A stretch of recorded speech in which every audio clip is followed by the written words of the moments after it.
পুঁই শাকের বড়া আছে, চালের গুঁড়ো দিয়ে বানিয়েছি, পুঁই শাকের বড়া করেছি। আর এই পাকা পটল আছে, আমার ছেলে খুব ভালো খায়।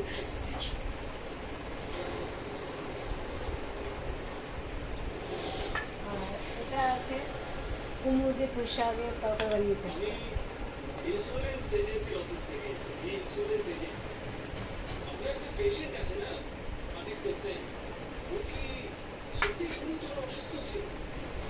এখানে শশা কেটেছি,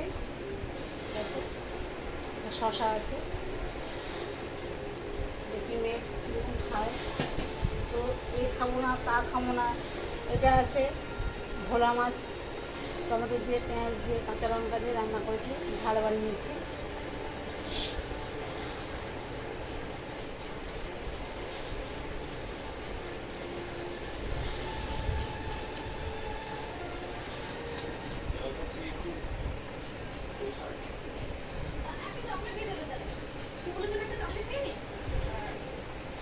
আর দেখো এটা আছে আম।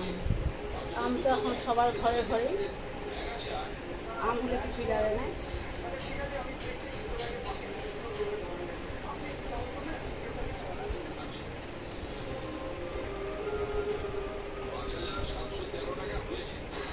এই দেখো, এইটা হলো আমার মেয়ের ভাত, দেখেছো? এইভাবে ভাগ করে পঞ্চরত্ন করে সেইভাবে আমি সাজিয়েছি ভাতটা। আপনার দাদা ভাই দেখো, ওই দেখো ভাত খাচ্ছে, ঠিক আছে? এটা আছে কুলেখাড়া দিয়ে একটা তরকারি বানিয়েছি, মেয়ে তো খাবে না, লুকিয়ে ঝোলটা দিলাম, ওই দেখাতে দিয়েছিলাম, খাবে না ঝোলটা। এটা কিন্তু কত রক্ত হয় ও মুখেও দেবে না, তবে আজ জোর জবরদস্তি করে ওটা আমি খাওয়া হয়েছে, নাহলে মাছ খাবে না, মাছ তো দেবোই না, আমও দেবো, সবটাই আমি তুলে নেবো, ও এটা না খেলে তুলে নেবো। আর দেখো এটা গ্লুকোজের জল, আর শরীরটা ভালো লাগছে না বলে মেয়ে গুলিয়ে দিলে এক গ্লাস, সেটা পুরো জলটা আমি খাবো।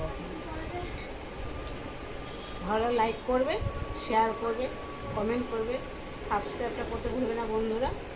আর গুড নাইট, শুভরাত্রি, সুস্থ থাকো, সাবধানে থাকো, ভালো থাকো, রাখছি টাটা।